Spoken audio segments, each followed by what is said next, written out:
Well, the momentum of this administration is continuing, and it's remarkable that every single headline that we just read, the themes of this administration remain the same.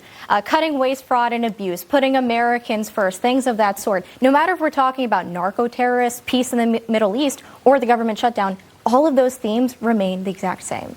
It's certainly backwards that the financial capital of the world could be electing a self-described socialist, but I think that this mayoral race is going to expose the failures of the Democratic Party either way. If Cuomo wins, we have proof that this far-left radical faction of the party is not the winning answer, and in fact, the party needs to gut itself from the inside out and start over, get away from this radicalism. But if Mamdani does win, well, that's nonstop campaign ads for Republicans as we head into 2026. And Republicans can point to New York City as a cautionary tale and say, look, this is what leftist policies create. Crime, homelessness, drugs and needles in the street. So it's going to be bad for Democrats either way. It is, and I think that's a win for Republicans in itself, that deep blue New Jersey is sweating over this race. And I really want to quickly go back to the Mamdani race. It's young people driving this momentum. There was October polling from Quinnipiac that said, it was 62% of the vote under 34 that's supporting Mamdani.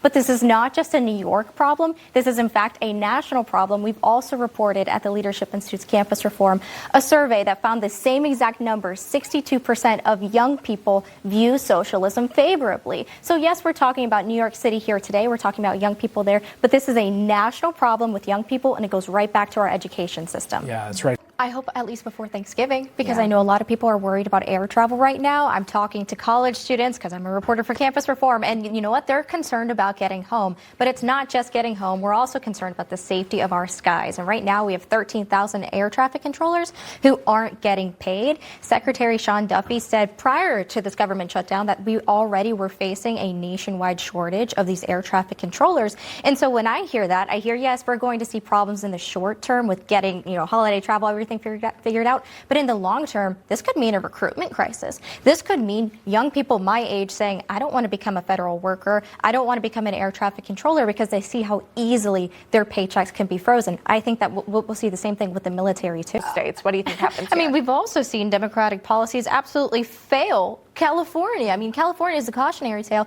of just how disastrous leftist policies can be. We can look at the education system there. We can look at the crime, homelessness statistics there. I uncovered a story in California that $42 million in taxpayer funds are going to deportation defense of illegal aliens within the higher education system. That's what this state has become. It's become leftist chaos. And as we're looking toward 2028, Americans don't want this California chaos. It'll be interesting to see Gavin Newsom have to defend these policies. This is going to be interesting to watch play out. Look, my initial reaction, this is shocking. The American people expect decency from their government, but how shocked can we really be when the previous administration allowed drugs to flow across our borders for 4 years? Apparently, Democrats are on the side of narco-terrorists. We're seeing that now as the Democrats try to fight against the Trump administration handling this issue. Now we have an administration in office saying no more. We need to protect Americans. We need to stop the flow of drugs that are harming Americans.